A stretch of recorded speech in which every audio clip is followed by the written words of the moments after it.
When the Christians were celebrating Easter, which is the resurrection of the Lord Jesus Christ, we saw death and mayhem, and that was just devastating.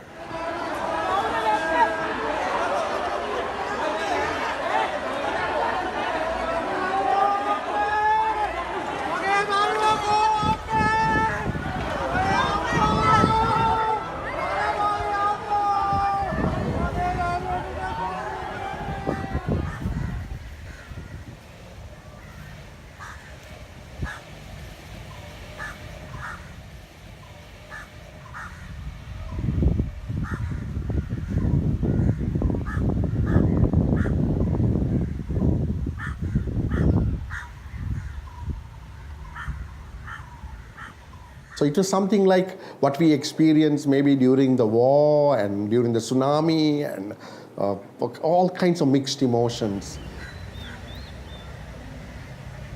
Both Christians and Muslims were both religious minorities in Sri Lanka, and we both had the pressure from the Buddhist extremists like Bodhu Balasena and other extremist groups, which have attacked both the Christian church and the Muslims as well, even of burning of the Quran and or desecrating the Quran. And so why would they attack the Christian minority who stood up for their rights, who worked with them closely, who were the most harmless people who never resorted to violence?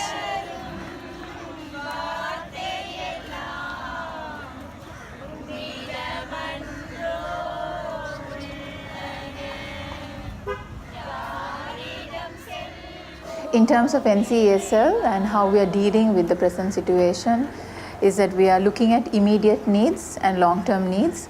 So as immediate needs, we are looking at responding to the emergency situation, to medical needs of affected victims, and we are looking at how we can be, there are so many breadwinners who have lost their lives and families, so we are looking at how we can support in terms of livelihood, grants for these families long term. This was a fringe group, a radicalized movement which had a lot of foreign links and brainwashed into believing that this ISIS ideology is what would take them to paradise. Some of them are supposed to be members of this Tawheed Jamaat, according to the State Minister of Defense, and which was a radicalized group.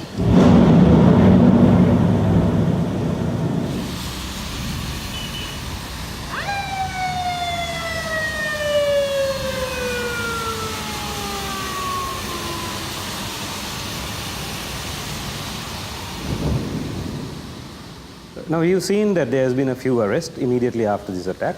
There has been no massive search operations. The police have been able to discover explosives in different places. So it seems that there is a degree of strong willingness and also efficiency after the Easter bombing. But at the same time, looking back towards the past, there has been continuing violations against Muslims and Christians, and there has been very little action from the law enforcement authorities. In fact, the police have refused to accept some complaints. In fact, the police was present when some of these violations happened. Police officers have also questioned even the legality of Christian worship and places of worship, even when they were private places of worship, although freedom of religion or belief is enshrined in our constitution. So I think this inaction on small, relatively small violations, I may call it, considering to what happened to the Easter bombings, indicates the absolute lack of unwillingness on successive governments, this government and the previous governments, to hold people responsible, accountable for violence directed against religious and ethnic minorities. When rule of law is not upheld and other communities are targeted, and that continued to happen, then it sort of creates a polarization, and extremism can thrive in those kind of situations. There's a certain hostility about Christian places of worship, particularly evangelical Christians. So I think that general intolerance, hostility is there, and that is what I think motivates small local groups who are not necessarily coordinating with each other to direct and engage in acts of violence against local churches and local mosques. I think the hate speech that has taken place over the years possibly has contributed to this sort of violence, extreme violence taking place. No, now we see Muslims being targeted in the aftermath of these bombings and targeting of Christians. So Christians and Muslims who had quite a cordial relationship in the last many years and decades, there might be tensions brewing between them, so we need to watch out for that. But even the majority Sinhalese Buddhists are affected by this. Even everyone is scared to be on the streets of Colombo. They are scared to be on a bus or a train or to go to a marketplace. They are scared to have a gathering. There's a lot of uncertainty about how to have services. How do we do now security for those who are coming in? Do we need to screen everyone? Because church is a place which has been open to everyone. Church is not a place where you limit people coming. Church is a place where you just open your arms and welcome anyone. I think the church would rise up to the challenge and do what is necessary to bring healing in this situation of brokenness and bring wholeness and Christ's love to those who are hurting.